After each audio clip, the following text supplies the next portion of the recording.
Iran Israel की जंग में अमेरिका की एंट्री हो गई है। अमेरिका ने ईरान के न्यूक्लियर साइट्स पर बमबारी कर दी, जिससे ईरान के परमाणु ठिकानों को काफी नुकसान पहुंचा है।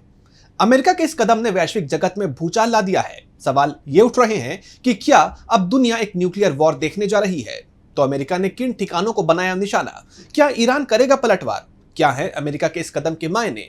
जानने के लिए देखिए ये रिपोर्ट। ईरान इजराइल की जंग अब कभी भी तीसरे विश्व युद्ध में बदल सकती है।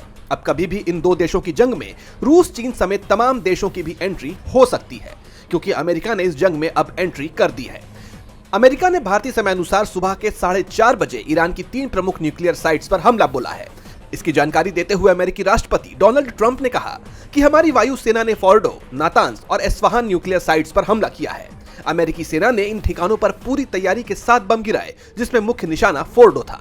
अमेरिकी अधिकारी ने बताया कि ईरान पर अमेरिकी हमलों में B-2 बॉम्बर्स शामिल हैं। इस हमले से पहले ऐसी रिपोर्ट्स सामने आई थी कि अमेरिका ने US B-2 स्टेल्थ बॉम्बर्स को कथित तौर पर गुआम द्वीप पर भेजा है, जिसके बाद ऐसा माना जा रहा था कि अमेरिका ईरान पर हमले में इसे इस्तेमाल कर सकता है। रिपोर्ट में सामने आया कि फोर्डो न्यूक्लियर साइट पर 6 बंकर बस्टर बमों से हमला किया गया। ईरान की महर न्यूज के मुताबिक ईरानी सेना ने अमेरिकी हमलों को रोकने की कोशिश की, लेकिन इसके बावजूद वो हमला रोकने में नाकामयाब रहे।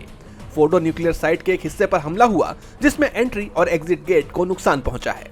वहीं ईरान की सरकारी न्यूज एजेंसी IRIB के मुताबिक ईरान ने हमले से कुछ समय पहले ही तीनों न्यूक्लियर साइट्स खाली कर दिए थे।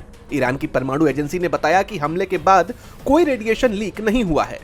सऊदी अरब ने भी इस बात की पुष्टि की है कि फिलहाल कोई परमाणु खतरा नहीं है, लेकिन ईरान के विदेश मंत्री अब्बास अराक्ची ने इस हमले को लेकर अमेरिका पर UN चार्टर का उल्लंघन करने का आरोप लगाया है।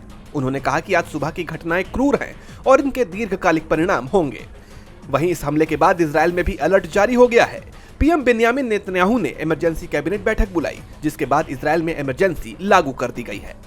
इजरायल ने सभी फ्लाइट्स के लिए अपना एयर स्पेस बंद कर दिया है। हालांकि खबर यह भी आ रही है कि अमेरिकी हमले के बाद ईरान ने इजरायल पर जवाबी हमला भी किया है। तेल अवीव के कई इलाकों में धमाके की आवाज सुनी गई, लेकिन इस पूरे घटनाक्रम ने दुनिया में एक और विश्व युद्ध का खतरा बढ़ा दिया है। हालांकि अमेरिकी राष्ट्रपति ट्रंप ने ईरान को चेतावनी दी है कि अगर ईरान ने अमेरिका पर जवाबी हमला किया तो और हमले होंगे, लेकिन ये तय माना जा रहा है कि ईरान चुप बैठने वाला नहीं है। अब ऐसे में अमेरिका के इस कदम से क्या दुनिया में तबाही आने वाली है, इस बात का डर सब में दिखाई दे रहा है। DB लाइव ग्लोबल की रिपोर्ट।